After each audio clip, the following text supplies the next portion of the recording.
నమస్కారం ఘంటారావానికి స్వాగతం. ముందుగా ప్రధాన అంశాలు. హైదరాబాద్ విజయవాడ హైవేపై పెరిగిన వాహనాల రద్దీ, ప్రత్యామ్నాయ మార్గాల్లో వెళ్లాలని పోలీసుల సూచన.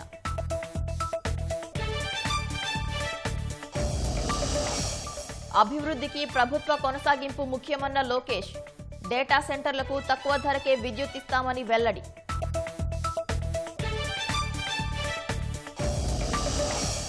హైకోర్టు ఆదేశాలతోనే జగన్ అక్రమాస్తులపై దర్యాప్తు, ఎఫ్ఐఆర్ ఆధారంగా పలు కేసులు నమోదయ్యాయన్న సిబిఐ.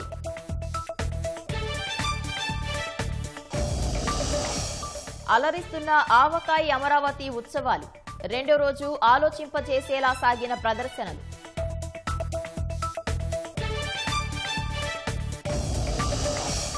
దౌత్య సంబంధాల పునరుద్ధరణకు అమెరికా వెనిజుయేలా ప్రయత్నాలు, ఇరు దేశాలు రాయబార కార్యాలయాలను ప్రారంభించే దిశగా అడుగులు.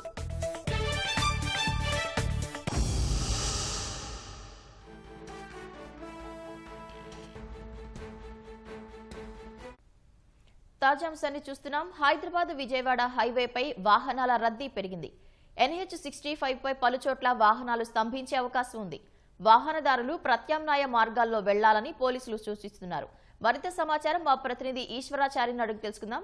ఈశ్వరాచారి, రద్దీ నేపథ్యంలో వాహనదారులకు పోలీసులు చేసిన సూచనలేంటి? ప్రస్తుతం రద్దీ ఎలా ఉంది? పవిత్ర, హైదరాబాద్ విజయవాడ జాతీయ రహదారిపైన అయితే వాహనాల రద్దీ అయితే నెలకొంది. ముఖ్యంగా సంక్రాంతి సెలవులు వచ్చాయంటే చాలు ఈ తెలుగు రాష్ట్రాలకు వారధిగా ఉన్నటువంటి NH-65 రద్దీగా మారుతుంది.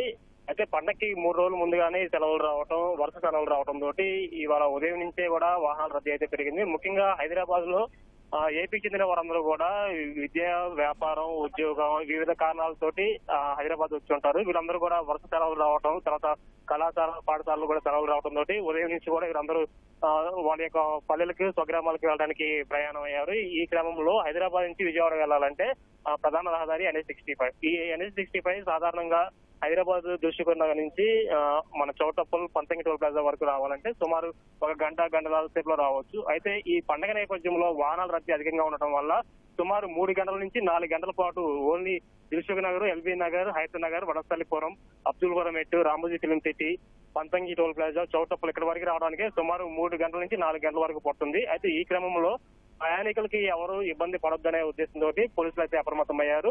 అయితే దీనికి ఈ రహదారి కాకుండా దీనికి ప్రత్యామ్నాయంగా రహదారులు కూడా ఏర్పాటు చేశారు. అదే ఇప్పటికే సూచనలు కూడా చేశారు. అయితే హైదరాబాద్ నుంచి బయలుదేరేవారు గుంటూరు వెళ్లాలంటే సాగర్ బైపాస్ నుంచి కూడా వెళ్లే విధంగా కూడా తగిన ప్రత్యామ్నాయ చర్యలు తీసుకున్నారు. అదేవిధంగా ఖమ్మం, విజయవాడ వైపు వెళ్లే ప్రయాణికులందరూ కూడా భువనగిరి, రామన్నపేట మీదుగా చిట్యాలకు వెళ్లి అక్కడి నుంచి నార్గిటిపల్లి చేరితే ఇక్కడికి ట్రాఫిక్ సమస్యలు తీరే విధంగా కూడా తగిన ఏర్పాట్లు చేశారు. అదేవిధంగా హైదరాబాద్ నుంచి భువనగిరి వైపు వెళ్లే వారందరూ కూడా ఓవరాల్ పైకి వెళ్లి గట్కేసుల్లో ఎగ్జిట్ తీసుకుని వరంగల్ హైవే పైకి ప్రవేశించవచ్చు. సికింద్రాబాద్, తార్నక్, ఉప్పల్ మీదుగా కూడా నేరుగా భువనగిరి చేరుకునే అవకాశం ఉంది. ఇలా కనుక మనం ప్రయాణించినట్లయితే ఇక్కడ వాహనాలు రద్దీ దిక్కుతుంది. ప్లస్ మనం ఎక్కడ ట్రాఫిక్ జామ్ లో ఇరుక్కోకుండా ప్రయాణం కూడా సాఫీగా సాగే విధంగా కూడా ఉంటుంది. అయితే సాధారణ రోజుల్లో చూసుకున్నట్లయితే మనం హైదరాబాద్ నుంచి విజయవాడ వెళ్ళేటప్పుడు సాధారణంగా పంతంగి టోల్ ప్లాజా వైపు అయితే 20,000 నుంచి 30,000 వాహనాలు అయితే ప్రయాణిస్తుంటాయి. శని, ఆదివారాల్లో మాత్రము ఇక్కడ 30,000 నుంచి 40,000 వాహనాలు వెళ్తుంటాయి. అయితే ఇప్పుడు సంక్రాంతి పండుగ నేపథ్యంలో అయితే యావరేజ్ గా ప్రతిరోజు కూడా 60,000 నుంచి 80,000 వెళ్లే అవకాశం ఉందని చెప్పి కూడా అధికారులు అంచనా వేశారు. ఈ రోజు అదేవిధంగా రేపు కూడా సుమారు 60,000 నుంచి 80,000 వాహనాలు వెళ్తుంటాయి. సో దీనికి అనుగుణంగానే ఇక్కడ ప్రత్యామ్నాయ చర్యలు తీసుకున్నాము. అందరూ కూడా ప్రయాణికులందరూ కూడా దీన్ని దృష్టిలో పెట్టుకొని ఇక్కడ హైదరాబాద్ నుంచి స్టార్ట్ అయ్యేటప్పుడే సాగర్ నుంచి కూడా గుంటూరు వెళ్లే విధంగా ప్లాన్ చేసుకోవాలి. అదేవిధంగా ఇటు వైజాగ్ వెళ్లే వాళ్ళు కానీ, విజయవాడ వెళ్లే వాళ్ళందరూ కూడా ఖమ్మం, విజయవాడ వైపు వెళ్లే ప్రయాణికులందరూ కూడా భువనగిరి, చిట్యాల మీదుగా కనుక వచ్చినట్లయితే కొంత ట్రాఫిక్ రద్దీ తగ్గుతుంది, ప్రయాణం కూడా సాఫీగా సాగుతుంది చెప్పి అయితే అధికారులు ఇప్పటికే వాళ్ళు సూచనలు చేశారు. పోలీస్ సిబ్బందిని కూడా పటిష్టంగా ఎక్కడికెక్కడ ప్రధాన కోణాల వద్ద కూడా పోలీసులను అయితే భారీగా మోహరించి ఏర్పాట్లు చేశారు. ముఖ్యంగా అయితే ఇక్కడ హైదరాబాద్ విజయవాడ జాతీయ రహదారి అయితే నిత్యం రద్దీగా ఉంటుంది. ఇక్కడ ప్రమాదాలు కూడా అత్యధికంగా జరుగుతున్నాయి. ఈ క్రమంలోనే మొత్తం ఒక 17 బ్లాక్ స్పాట్లు అధికారులు గుర్తించారు. ఈ 17 బ్లాక్ స్పాట్ల వద్ద అయితే ప్రస్తుతం పనులు జరుగుతున్నాయి. చిట్యాల, చౌటప్పులు, పెదకాపర్తి ఇలాంటి ప్రధాన జంక్షన్ల వద్ద ఫ్లైఓవర్ నిర్మాణాలు, అండర్ పాస్ నిర్మాణాలు అయితే జరుగుతున్నాయి. అక్కడ వాహనాల రద్దీ అయితే అధికంగా ఉండే అవకాశం ఉంది. కిలోమీటర్ల మేర అయితే బాలు తీరే అవకాశం ఉంది. అయితే దీనికి అనుగుణంగానే ఈ ప్రత్యామ్నాయ మార్గాలు ఏర్పాటు చేస్తాం. హైదరాబాద్ నుంచి బయలుదేరే ప్రతి ఒక్కరూ కూడా ఈ ప్రత్యామ్నాయ మార్గాలతో వెళ్తే ఏపీకి సులభంగా చేరుకోవచ్చు, ప్రయాణం కూడా సాఫీగా చేరుకోవచ్చు అని చెప్పి కూడా అధికారులు ఇప్పటికే ఆదేశాలు జారీ చేశారు. దీనికి అనుగుణంగానే ఈ ప్రధాన మలుపుల దగ్గర అదేవిధంగా జంక్షన్ వద్ద కూడా ఇప్పటికే ఆ డైవర్షన్ పాయింట్లు ఏర్పాటు చేసి అక్కడ ట్రాఫిక్ సిబ్బంది, ప్రత్యేకంగా కొంతమంది ట్రాఫిక్ సిబ్బందిని ఏర్పాటు చేసి ఏదైతే మలుపులు ఇచ్చారో ఆ మలుపుల వద్ద మలుపులు తీసుకొని ఏపీకి క్షేమంగా వెళ్లాలని చెప్పి కూడా ప్రయాణం మొత్తం కూడా సాఫీగా చేసుకోవాలని కూడా అధికారులు పలు సూచనలు అయితే చేస్తున్నారు. ఇది ఇక్కడ హైవేకి సంబంధించినటువంటి తాజా పరిస్థితి. ధన్యవాదాలు ఈశ్వర్. నైరుతి బంగాళాఖాతంలో తీవ్ర వాయుగుండం కొనసాగుతోంది. శుక్రవారం నాడే అది తుపానుగా బలపడుతుందని భారత వాతావరణ విభాగం తొలుత అంచనా వేసిన పరిస్థితులు అనుకూలించకపోవడంతో బలపడలేదని వాతావరణ నిపుణులు చెప్పారు. తీవ్ర వాయుగుండం ప్రస్తుతం వాయువ్య దిశగా కదులుతూ శ్రీలంక ట్రింకోమలి జాఫ్నా మధ్యలో శనివారం మధ్యాహ్నానికి తీరం దాటుతుందని ఐఎండీ అంచనా వేసింది. దీని ప్రభావంతో శని ఆదివారాల్లో తమిళనాడు, కేరళ రాష్ట్రాల్లో కొన్ని చోట్ల భారీ నుంచి అతి భారీ వర్షాలు కురిసే అవకాశం ఉందని తెలిపింది. శని ఆదివారాల్లో రాష్ట్రంలోని నెల్లూరు, చిత్తూరు, తిరుపతి జిల్లాల్లోనూ అక్కడక్కడ తేలికపాటి నుంచి ఓ మోస్తారు వానలు కురిసే అవకాశం ఉందని రాష్ట్ర విపత్తుల నిర్వహణ సంస్థ పేర్కొంది. బాపట్ల, పల్నాడు, ప్రకాశం జిల్లాల్లో తేలికపాటి వర్షం కురవచ్చని చెప్పింది. తీవ్ర వాయుగుండంపై మరింత సమాచారం మా ప్రతినిధి ఆదిత్య పవన్ అడిగి తెలుసుకుందాం. ఆదిత్య పవన్, వాయుగుండంపై తాజా సమాచారం ఏంటి? 2026 సంవత్సరంలో బంగాళాఖాతంలో ఏర్పడినటువంటి మొదటి తీవ్ర వాయుగుండంగా దీన్ని భావించుకోవచ్చు. ప్రస్తుతం ఇది త్రికోమలికి తూర్పుగా 100 కిలోమీటర్ల దూరంలోను, పోర్ట్స్విల్కి ఉత్తర ఈశాన్యంగా 150 కిలోమీటర్ల దూరంలోను, చెన్నైకి దక్షిణాగ్నేయంగా 550 కిలోమీటర్ల దూరంలో కేంద్రీకృతమై ఉంది. గడిచినటువంటి 6 గంటలు కనుక పరిశీలించినట్లయితే 8 కిలోమీటర్ల వేగంతో ఈ తీవ్ర వాయుగుండం కదిలింది. రాగల 24 గంటలు అంటే మరికొద్ది గంటల్లోనే ఇది వాయు దిశగా కదిలి శ్రీలంకలోని త్రికోమలి, జాఫ్నా మధ్య తీరం దాటేటువంటి అవకాశం ఉంది. తీరం దాటిన తర్వాత దీని ప్రభావం ముఖ్యంగా తమిళనాడు మీద, కేరళ మీద కనిపించే అవకాశం ఉంది. అందుకే తమిళనాడు, కేరళ ఈ 2 రాష్ట్రాల్లో కూడా ఆరెంజ్ అలర్ట్ ని జారీ చేశారు. తమిళనాడులో భారీ వర్ష సూచన ఉండే అవకాశం ఉంది. అలాగే దక్షిణ కోస్తా, రాయలసీమ ప్రాంతాల్లో కూడా నెల్లూరు, తిరుపతి, చిత్తూరు అలాగే ఇతర రాయలసీమ జిల్లాలో కూడా మోస్తరు వర్షాలు కురిసే అవకాశం ఉంది. అలాగే తేలికపాటి ఈదురుగాలులు వీచేటువంటి అవకాశం కూడా కనిపిస్తుంది. అయితే గతంలో 2025 సంవత్సరంలో దిత్వా తుఫాను వల్ల శ్రీలంక చాలా నష్టపోయింది. తిరిగి మళ్ళీ తీవ్ర వాయుగుండ ప్రభావం కూడా శ్రీలంక మీద చాలా ఎక్కువ ప్రభావం చూపించింది. అందులోనూ తీరం దాటిన తర్వాత కూడా దీని ప్రభావం ఎక్కువ కొనసాగే అవకాశం ఉంది. అటు శ్రీలంకతో పాటు తమిళనాడు, కేరళ, ఆంధ్రప్రదేశ్ లోని దక్షిణ కోస్తా, రాయలసీమ ప్రాంతాల మీద ఈ తీవ్ర వాయుగుండ ప్రభావం కొనసాగే అవకాశం ఉందని వాతావరణ నిపుణులు స్పష్టం చేస్తున్నారు. ధన్యవాదాలు ఆదిత్య పవన్.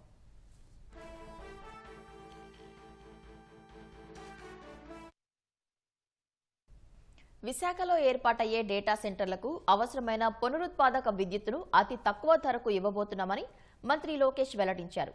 కూటమి ప్రభుత్వ విధానాలు నచ్చే రాష్ట్రంలో డేటా సెంటర్ల ఏర్పాటుకు ప్రపంచ స్థాయి సంస్థలు ముందుకొస్తున్నాయని పూణేలో జరిగిన పబ్లిక్ పాలసీ ఫెస్టివల్లో మంత్రి పేర్కొన్నారు. రాష్ట్ర అభివృద్ధికి ప్రభుత్వాల కొనసాగింపు ముఖ్యమని లోకేష్ అన్నారు. సుస్థిర ప్రభుత్వాలను కొనసాగించాలని ప్రజలను కోరారు. పూణేలో Gokhale institute of politics and economics సంస్థ ఆధ్వర్యంలో నిర్వహించిన పబ్లిక్ పాలసీ ఫెస్టివల్లో మంత్రి లోకేష్ కీలక ఉపన్యాసం చేశారు. Festival co convener Siddharth Desai సంధానకర్తగా వ్యవహరించారు. విద్యుత్ పీపీఏలు రద్దు చేయాలన్న గత వైసీపీ ప్రభుత్వ నిర్ణయం వల్ల 2019 నుంచి 24 మధ్య చాలా కంపెనీలు భయంతో పొరుగు రాష్ట్రాలకు తరలిపోయాయని గుర్తు చేశారు. రాష్ట్రంలో పెట్టుబడులు పెట్టేందుకు ఒప్పందాలు కుదుర్చుకున్న పరిశ్రమల గ్రౌండింగ్లో రాబోయే 2 ఏళ్లలో పురోగతి చూపుతామన్నారు. What makes Andhra Pradesh again very unique is our renewable energy ecosystem. So we have solar, we have wind, and we have the pump storage projects. So I can give round the clock renewable energy at a price point that the world has never seen.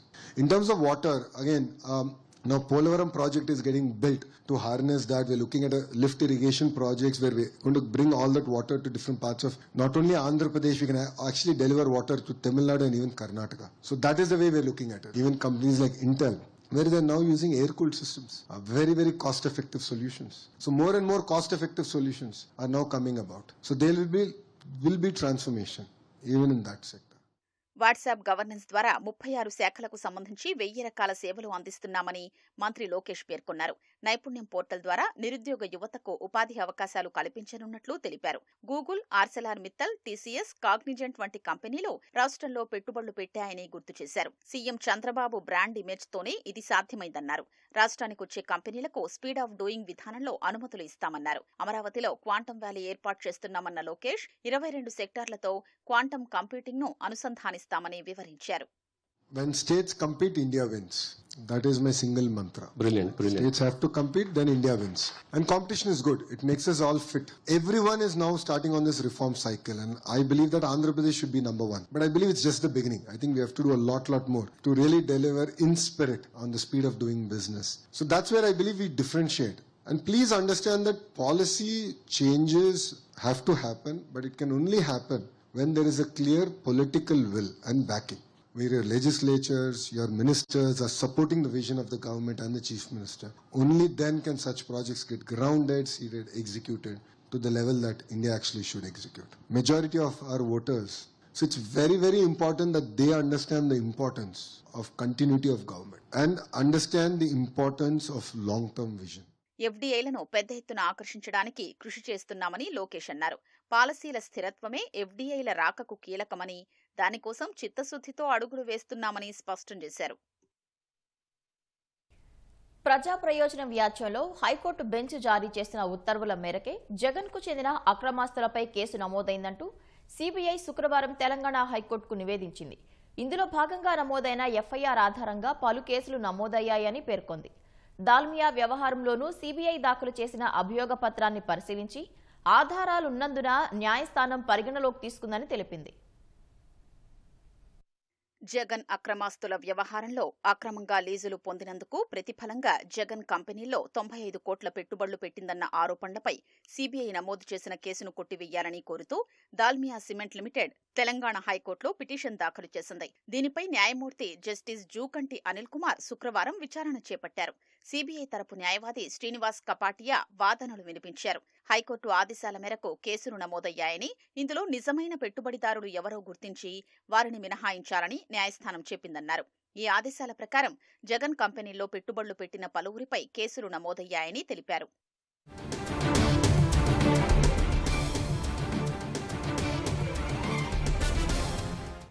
Kadapa జిల్లా మైలవరం మండలం తలమంచిపట్నం, నవాబ్పేట గ్రామాల్లో 407.05 హెక్టార్లలో సున్నపురాయి నిక్షేపాల కోసం జయా minerals పెట్టిన lease దరఖాస్తును 3 నెలల్లో Eshwar cements కు బదిలీ చేయాలన్న షరతుతో అప్పటి ప్రభుత్వం ఆమోదించిందని సీబీఐ తరపు న్యాయవాది పేర్కొన్నారు.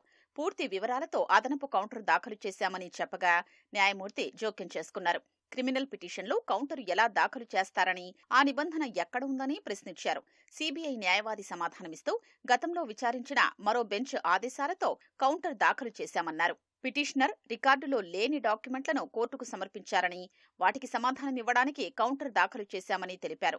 పిటిషనర్ లేవనెత్తిన పలు అంశాల్ని ఇదే హైకోర్టు గతంలో ఇతర కేసుల్లో తేల్చివేసిందని గుర్తు చేశారు. సీబీఐ దాఖలు చేసిన అభియోగ పత్రాన్ని విచారణ నిమిత్తం పరిగణలోకి తీసుకోవడాన్ని హైకోర్టు సమర్థించిందన్నారు.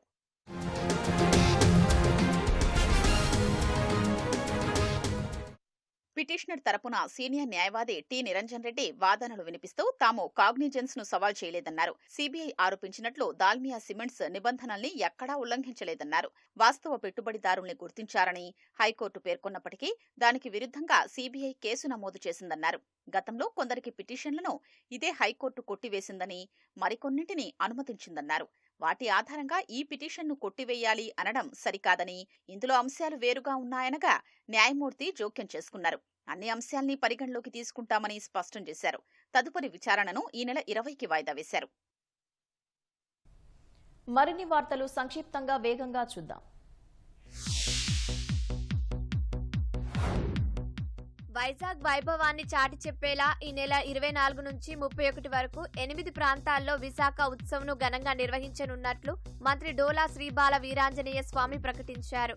కేవలం నగరంలోనే కాకుండా అరకు, అనకాపల్లి ప్రాంతాల్లోనూ ఈవెంట్స్ ఉంటాయన్నారు. ప్రజల ఫిర్యాదులు స్వీకరించేందుకు భారతీయ జనతా పార్టీ గతంలో నిర్వహించిన ప్రజావారధి కార్యక్రమాన్ని పునర్ప్రారంభించింది. బీజేపీ రాష్ట్ర శాఖ తీసుకున్న నిర్ణయం మేరకు ప్రజల సమస్యల పరిష్కారానికి కృషి చేస్తామని ఎంపీ పాకా వెంకట సత్యనారాయణ అన్నారు. రాష్ట్రంలో 3,000 కోట్లతో రహదారుల నిర్మాణం చేపడుతున్నట్లు R&B ప్రత్యేక ప్రధాన కార్యదర్శి కృష్ణబాబు తెలిపారు. అనకాపల్లి, చోడవరం, మాడుగుల, నర్సీపట్నంలో చేపడుతున్న రహదారి నిర్మాణ పనులు ఈ ఏడాది మార్చి నాటికి పూర్తి చేస్తామన్నారు.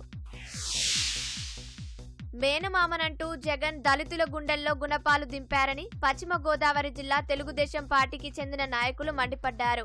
వైసీపీ ప్రభుత్వ బాధితుడైన డాక్టర్ సుధాకర్ కుటుంబానికి కూటమి ప్రభుత్వం అండగా నిలవడం అభినందనీయమన్నారు.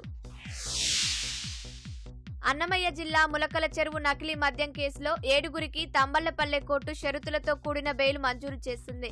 నకిలీ మద్యం కేసులో ఇప్పటి వరకు మొత్తం 33 మందిపై పోలీసులు కేసులు నమోదు చేశారు. అనంతపురం జిల్లా కసాపురం వద్ద దారుణం జరిగింది. మహిళల మీదకు ఆర్టీసీ బస్సు దూసుకెళ్లింది. బస్సు కోసం ఎదురు చూస్తున్న సావిత్రి అనే మహిళ అక్కడికక్కడే మృతి చెందింది. ఈ ఘటనపై పోలీసులు కేసు నమోదు చేశారు. కడప జిల్లా అటవీ ప్రాంతం నుంచి చెన్నైకి ఎర్రచందనాన్ని అక్రమ రవాణా చేస్తున్న 8 మంది స్మగ్లర్లను అటవీ శాఖ అధికారులు అరెస్టు చేశారు. ఎర్రచందనాన్ని ఢిల్లీకి చెందిన ఖర్షీద్ ఖాన్ అనే బాడా స్మగ్లర్ కు సరఫరా చేస్తున్నట్లు విచారణలో తేలిందని అధికారులు తెలిపారు. కడప జిల్లా జంబలమడుగులో ఈ నెల 5వ తేదీన ప్రారంభమైన జాతీయ స్థాయి అండర్-14 బాలికల వాలీబాల్ పోటీలు ముగిశాయి. హోరాహోరీగా సాగిన ఫైనల్ పోటీల్లో హర్యానా టీంపై పశ్చిమ బెంగాల్ జట్టు గెలుపొందింది. ద్విచక్ర వాహనాలను దొంగతనం చేస్తున్న అంతర్జిల్లా దొంగల ముఠాను ఏలూరు పోలీసులు అరెస్టు చేశారు. వారి వద్ద నుంచి 25 లక్షల విలువైన 50 బైకులను స్వాధీనం చేసుకున్నారు. స్మార్ట్ లాకర్లను, జీపీఎస్ సిస్టమ్ను వాహనాలకు పెట్టించుకోవాలని సూచించారు. సినిమా రంగంలో మౌలిక వస్తువుల పరంగా చాలా లోటుందని, దేశంలో ఆసియా ప్రపంచ స్థాయి స్టూడియో ఒక్క రామోజీ ఫిల్మ్ సిటీ మాత్రమేనని వినోద రంగానికి చెందిన ప్రముఖులు పేర్కొన్నారు.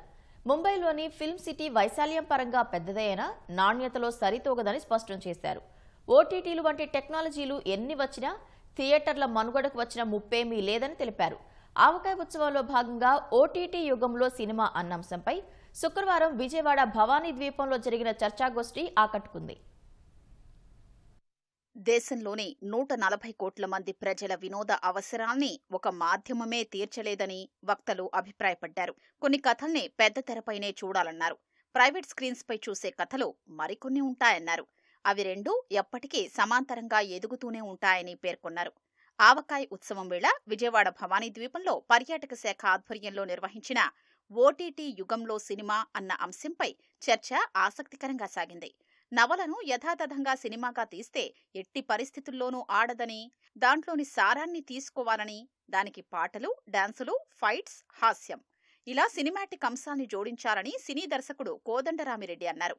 యండమూరి వీరేంద్రనాథ్ రాసిన అభిలాష నవలను అదే పేరుతో చిరంజీవి హీరోగా సినిమాగా తీశానన్న ఆయన అది ఘన విజయం సాధించిందన్నారు. ఆ తర్వాత అభిలాష, ఛాలెంజ్, రాక్షసుడు, మరణ మృదంగం, దొంగముగుడు, ఒక రాధ, ఇద్దరు కృష్ణులు, రక్తాభిషేకం తదితర చిత్రాలు యండమూరితో కలిసి తీసినట్లు వివరించారు. విజయవాడలో జరుగుతున్న ఆవకాయ్, అమరావతి ఉత్సవాల్లో యండమూరి వీరేంద్రనాథ్తో కలిసి ఆయన పాల్గొన్నారు. కోదండరామిరెడ్డి నా ఒక్క నవల కూడా చదవకుండా 11 సినిమాలు తీశారని యండమూరి వీరేంద్రనాథ్ చమత్కరించారు. ఏదైనా ఒక కార్యక్రమం చేయాలి అన్నది గొప్ప విషయం. ఇట్లాంటి టెక్నీషియన్స్కి కానివ్వండి, ఆర్టిస్టులకు కానివ్వండి, మిగతా వాళ్ళకి కానివ్వండి చాలా ఊపిరి పోస్తాయండి. అంటే ఒక చిన్న గౌరవం, ఒక చిన్న సత్కారం, ఒక చిన్న మాట మాట్లాడితే అసలు కొన్ని కోట్లు ఇచ్చినట్టు ఫీల్ అయిపోతారు. సో అది మాకు సినిమా కళాకారులకు ఉండేటువంటి ఇది. సో అది గుర్తుపెట్టుకుని రాష్ట్ర ప్రభుత్వం, ఆంధ్రప్రదేశ్ రాష్ట్ర ప్రభుత్వం ఈ ఆవకాయ అనే కార్యక్రమం చేయడం నిజంగా చాలా గొప్ప విషయం. నార్త్ ఇండియా, సౌత్ ఇండియా కాంబినేషన్లో కొంత హిందీ, కొంత తెలుగు సినిమా గురించి, సాహిత్యం గురించి మన చంద్రబాబు నాయుడు గారు చేస్తున్న ఈ కార్యక్రమం ఎంతో ప్రయాసలకి లోనే చేస్తున్నారు. బాగానే వస్తున్నారు జనం. ఉద్దేశం చాలా మంచిది. ఓటీటీ ప్లాట్ఫామ్లు, టెక్నాలజీ వల్ల భారతీయ కథలు ప్రపంచవ్యాప్తంగా చేరాయని వక్తలు అభిప్రాయపడ్డారు. రామోజీ ఫిల్మ్ సిటీ స్థాయి స్టూడియో మరొకటి లేదన్నారు. సినిమా హాళ్లు ఓటీటీ శత్రువులు కాదని, అవి భాగస్వాములంటూ వివరించారు. ముంబై సినిమా రంగం దక్షిణాది సినిమా మొత్తాన్ని సౌత్ పేరుతో ఒకే ఘాటన కట్టకూడదని, తెలుగు, తమిళం, మలయాళం, కన్నడ ఇలా ఇక్కడ ప్రతి సంస్కృతి విభిన్నమన్నారు. ఓటీటీ వీటన్నింటినీ ప్రతిబింబించాలని వక్తలు అన్నారు. ఎస్పెషలీ లిటరేచర్ కానివ్వండి, మన తెలుగు ఆర్టిస్ట్ కానివ్వండి, ఆంధ్రప్రదేశ్ నుంచి వచ్చే ప్రతి కోణం నుంచి వచ్చే కళాకారులు ఎంతోమంది ఉంటారు. వాళ్ళకి ఇలాంటి ప్లాట్ఫామ్స్ చాలా అవసరం. ఇక్కడికి వచ్చి ఈ ప్లాట్ఫామ్స్ నుంచి మెయిన్ స్ట్రీమ్లోకి ఎలా రావచ్చు, వాళ్ళ వర్క్ని ఎలా గుర్తించవచ్చు అని తెలుసుకోవడానికి ఇలాంటివి చాలా ఇంపార్టెంట్. రాష్ట్ర ప్రభుత్వం ప్రతిష్టాత్మకంగా నిర్వహిస్తున్న ఆవకాయ్ అమరావతి కార్యక్రమానికి వివిధ ప్రాంతాల నుంచి ప్రజలు హాజరై తమ సంతోషాన్ని వ్యక్తం చేశారు. మంచి తెలుగు డైరెక్టర్స్ని తెచ్చి మాట్లాడించడం, రకరకాల వర్క్ షాప్స్ చాలా ఇన్నోవేటివ్గా ఉంది. చాలా ఇంట్రెస్టింగ్గా నా బీటెక్ డేస్ అన్ని గుర్తొచ్చినాయి. సో ఇక్కడ ఆవకాయ్ ఫెస్టివల్ జరగడం విజయవాడలో అనేది చాలా హ్యాపీగా అనిపిస్తున్న పాయింట్. సో ఆర్ట్ కల్చర్ హెరిటేజ్కి ఇంత ప్రాముఖ్యత ఇస్తూ so AP tourism government department వచ్చి మనకి ఇక్కడ ఇంత పెద్ద ఫెస్టివల్ చేస్తున్నందుకు చాలా హ్యాపీగా అనిపిస్తుంది. యాక్చువల్గా చెప్పాలంటే ఈ ఇయర్లో ఇంత ఫాస్ట్గా విజయవాడ ఉత్సవం వచ్చింది. మళ్ళీ తర్వాత వెంటనే పెద్ద ప్రోగ్రామ్ ఆవకాయ ఫెస్టివల్ జరగడం అనేది విజయవాడకు ఒక శుభసూచకంగా చెప్పొచ్చు. ఇలాంటి ఈవెంట్ అవ్వడం అనేది ఆవకాయ అమరావతి ప్రోగ్రాం 2వ రోజు ఉత్సాహంగా సాగింది. వివిధ అంశాలపైన జరిగిన చర్చా గోష్ఠులు కానీ, అదేవిధంగా సంభాషణకు సంబంధించి శ్రీని ప్రముఖులు అందరూ కూడా హాజరై వారి అభిప్రాయాన్ని ఇక్కడ పంచుకున్నారు. కేవలం సోమేశ్తో కనకారావు, ఈటీవీ న్యూస్, విజయవాడ నుంచి. బహుముఖ ప్రతిభతో అన్ని రంగాల్లో రాణిస్తూ విద్యార్థుల్లో సృజనాత్మకతను పెంపొందిస్తున్న వెంకటేశ్వరరావు మాస్టార్కి మంత్రి లోకేష్ అభినందనలు తెలిపారు. తెనాలి మారిస్పేట ఎన్సీఆర్ఎన్ఎం హైస్కూల్లో డ్రాయింగ్ టీచర్గా విధులు నిర్వర్తిస్తూ పిల్లలతో నాటకాలు ప్రదర్శించడం, బొమ్మలు వేయటం, మంచి చేతిరాత వంటివి నేర్పిస్తున్నారు. విద్యార్థుల్లో విభిన్న ప్రతిభను వెలికితీస్తున్న మాస్టారు కృషి ప్రశంసనీయమని లోకేష్ అన్నారు. శాసనమండలి సభ్యుల హక్కులకు భంగం కలిగిస్తూ వారి పట్ల అవమానకరంగా వ్యవహరించిన అధికారులపై శాసనమండలి ప్రివిలేజెస్ కమిటీ తీవ్ర ఆగ్రహం వ్యక్తం చేసింది. దివంగత మాజీ ఎమ్మెల్సీ సాబ్జీని సీఎం సభకు ఆహ్వానిస్తే గృహ నిర్బంధం ఎందుకు చేశారని సీఐని ప్రివిలేజెస్ కమిటీ నిలదీసింది. నోటీసులకు సమాధానము ఎందుకు ఇవ్వలేదని ప్రశ్నించింది. ఎమ్మెల్సీ ఏమైనా రౌడీ షీటరా లేదా తీవ్రవాదులుగా పరిగణిస్తారని అధికారులపై అసహనం వ్యక్తం చేసింది. శాసనమండలి చైర్మన్ మోషన్ రాజు మరో 4 ఎమ్మెల్సీలు ఇచ్చిన ఫిర్యాదులపై అసెంబ్లీ కమిటీ హాలులో శాసనమండలి సభా హక్కుల కమిటీ సమీక్షించింది. చైర్మన్ బీటీ నాయుడు అధ్యక్షతన నిర్వహించిన సమావేశంలో సభ్యులు Pandula Ravindrababu, P Chandrasekhar Reddy, Ramesh Yadav, assembly secretary general Suryadevara Prasannakumar పాల్గొన్నారు. కమిటీకి ఫిర్యాదు చేశాక కొంతకాలానికి సాబ్జీ చనిపోయారు. వివరణనివ్వాలని కమిటీ 3 సార్లు లేఖలు పంపినా ఎందుకు స్పందించలేదని సీఐని బీటీ నాయుడు ప్రశ్నించారు. సాబ్జీ చనిపోయారు కాబట్టి స్పందించాల్సిన అవసరం లేదనుకున్నారా? మనిషి ఉన్నా లేకపోయినా వ్యవస్థ ఉంటుందని మీరు సమాధానం చెప్పి తీరాల్సిందేనని అన్నారు. శాసన మండలి చైర్మన్ గారి యొక్క ప్రివిలేజ్ సంబంధించి కేసు ఒకటి, ప్రివిలేజ్ కమిటీ మెంబర్ అయినటువంటి చంద్రశేఖర్ రెడ్డి గారిది 2వ కేసు, 3వది మొన్ననే చనిపోయినటువంటి షేక్ సాబ్జీ గారు, ఆయన కేసు పీడిఎఫ్ నాయకుడు, ఆయన టీచర్స్ తరపున ఎన్నికైనటువంటి మెంబర్ ఆయన. అట్లనే భూమిరెడ్డి రామగోపాల్ రెడ్డికి సంబంధించినటువంటి కేసు, అదేవిధంగా రామచంద్రరెడ్డి గారి కేసు. మొత్తం ఈ 5 కేసులు మా ముందుకు వచ్చాయి. అందులో కొంతమంది అధికారులు మరి జరిగినటువంటి తప్పును కొంతమంది అంగీకరించారు. గతంలో పొరపాటు ఏదో జరిగింది, భవిష్యత్తులో ఇలా జరగకుండా చేస్తామని కూడా చాలామంది చెప్పారు. ఎక్స్ప్లెనేషన్ అడిగాం, కొంతమంది రిటర్న్గా ఇచ్చారు, మేము లేదు మేము పని చేశామని చెప్పారు, ఆధారాలు అన్నీ కూడా చెప్పారు. గౌరవ శాసన మండలి సభ్యులు చనిపోయారు.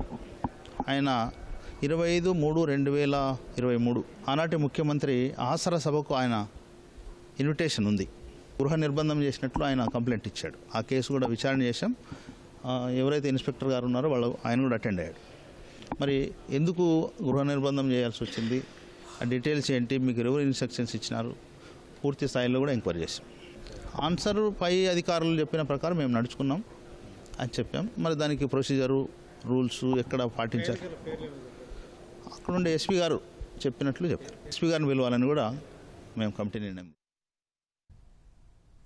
ఈ నెల 11, 12, 13 తేదీల్లో గండికోటలో అత్యంత వైభవంగా నిర్వహిస్తున్న వారసత్వ ఉత్సవాల ఏర్పాట్లను జిల్లా కలెక్టర్ శ్రీధర్ పరిశీలించారు. గండికోట ముఖద్వారం వద్ద జరుగుతున్న ప్రధాన స్టేజ్ పనుల గురించి ఆరా తీశారు. ఈ నెల 10వ తేదీలోపు పనులన్నీ పూర్తి చేయాలని సంబంధిత అధికారులను ఆదేశించారు. ఉత్సవాల నిర్వహణలో భాగంగా ఏర్పాటు చేసిన ప్రధాన వేదిక, command control room, stalls, parking ప్రదేశాలు, పారిశుద్ధ్య ఏర్పాట్లపై పూర్తి స్థాయి దృష్టి సారించాలని అధికారులను ఆదేశించారు. గండికోట ఉత్సవాలను విజయవంతంగా నిర్వహించేందుకు తయారు చేసిన కార్యాచరణ ప్రణాళిక మేరకు ఏర్పాట్లను సంబంధిత అధికారులతో కలిసి పరిశీలించారు. మన ప్రాంతాల్లో ఎక్కువగా పాపులర్ అయినటువంటి కబడ్డీ కానివ్వండి, లేకపోతే వాలీబాల్, హ్యాండ్బాల్, ఖోఖో లాంటి పోటీలు మన గ్రామ స్థాయి, మండల స్థాయి నుంచి ఆల్రెడీ జరుగుతూ ఉన్నాయి. వాటి ఫైనల్స్ అన్నీ కూడా ఈ సందర్భంగా జరుగుతాయి. సో వాటిని మనం ఇక్కడ పరిచయం చేయబోతున్నాము. అలాగే బెస్ట్ టీమ్స్ని ఇక్కడ వాళ్ళని ఫెసిలిటేట్ చేయబోతున్నాము. అలాగే వీటితో పాటు మనం కథలు చెబుదాం అనేటువంటి ఒక కార్యక్రమాన్ని చేస్తున్నాము. ఈ కథలు చెబుదాం అనే కార్యక్రమంలో 12వ తారీఖున 4 గంటల నుంచి 1 గంటన్నర సేపు ఈ అవకాశం ఉంటుంది. దీంట్లో ఎవరైనా కూడా who want to tell the stories, so they can come, they can participate, and best of the storyteller will be suitably rewarded. America, వెనిజుయలాల మధ్య దౌత్య సంబంధాలను పునరుద్ధరించే అవకాశాలను పరిశీలిస్తున్నట్లు ఇరు దేశాలు ప్రకటించాయి. ఇందులో భాగంగా అమెరికా బృందం శుక్రవారం దక్షిణ వెనిజుయలాకు చేరుకుంది. రాజధాని కరాకస్లోని అమెరికా రాయబార కార్యాలయాన్ని తిరిగి ప్రారంభించేందుకు తమ బృందం వెనిజులాకు వెళ్లినట్లు యుఎస్ స్టేట్ డిపార్ట్మెంట్ ఒక ప్రకటనలో తెలిపింది. అమెరికా బృందం రాకను వెనిజుయలాలోని డెల్సీ రోడ్రిగ్జ్ ప్రభుత్వం ధృవీకరించింది.